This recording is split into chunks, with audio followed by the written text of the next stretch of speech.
बिस्मिल्लाहिर्रहमानिर्रहीम। अस्सलाम वालेकुम नाज़रीन किराम, प्राइम टाइम के इस बुलेटिन में आप सभी नाज़रीन का खैर मकदम है। नाज़रीन किराम, आज बात करते हैं प्राइम टाइम में ईरान में जारी कशीदगी के पेश नज़र जो है वहाँ ज़ेर तालीम कश्मीरी तलबाओं के इवैक्यूएशन के सिलसिले में पहला ग्रुप आज बाहिफाजत वतन जो है वो वापस पहुँच गया है और इस ग्रुप में 9 कश्मीरी तलबा भी शामिल है।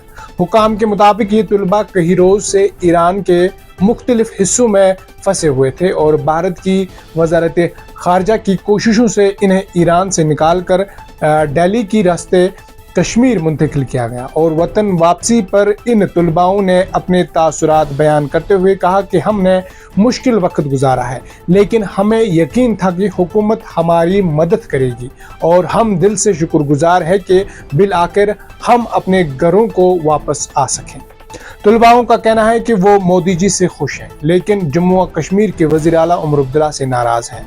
आपको बता दें कि तलबाओं का सीधा शिकवा उमर अब्दुल्ला से है।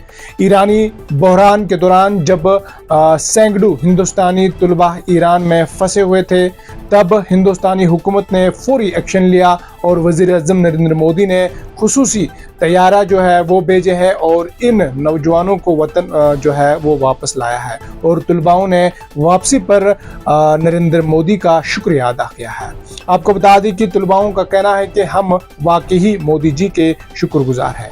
इन्होंने हमें हवाई जहाज से वापस बुलाया, हमें एहसास हुआ कि मुल्क हमारे साथ है, लेकिन दिल्ली पहुंचते ही इनका जज्बा जो है थोड़ा मंद पड़ गया है, क्योंकि वहां इनके इस्तकबाल के लिए कोई तैयारा नहीं बल्कि जेके रोडवेज की बसेस जो है वो खड़ी थी।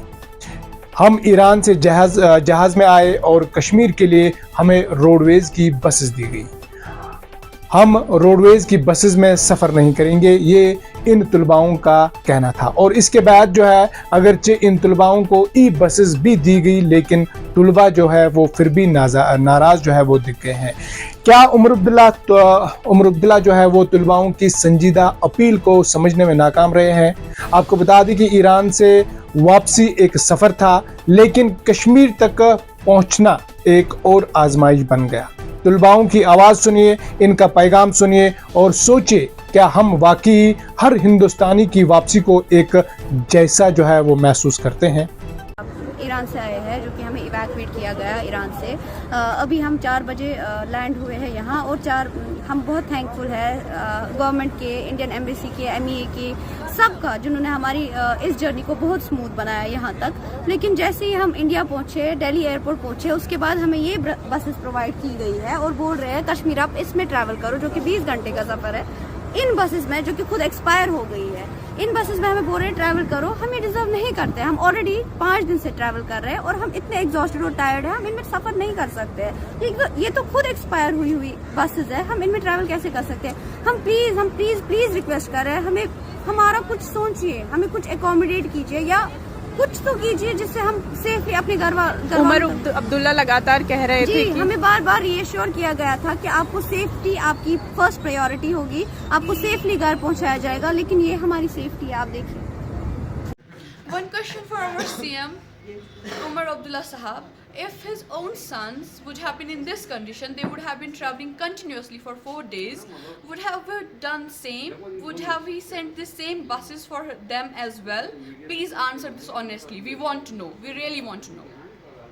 याद रहे कि ईरान में ज़ेर तालीम कश्मीरी तलबाओं की मजमूई तादाद 1500 से ज़्यादा है, जिनकी वापसी का अमल मरहला वार जारी है और मज़ीद तलबाओं को भी जल्द वापसी के लिए टर्की, आर्मीनिया और तुर्किस्तान मुंतकिल जो है वो किए जा रहे हैं। बहुत बहुत शुक्रिया। आज के प्राइम टाइम में इतना ही। अपने मेज़बान फैसल भट्ट को दीजिए इजाज़त इस वादे के साथ हम करते हैं आवाम की बात और कहते हैं सच जिम्मेदारी के साथ। कल होगी आपसे फिर मुलाकात। अल्लाह ने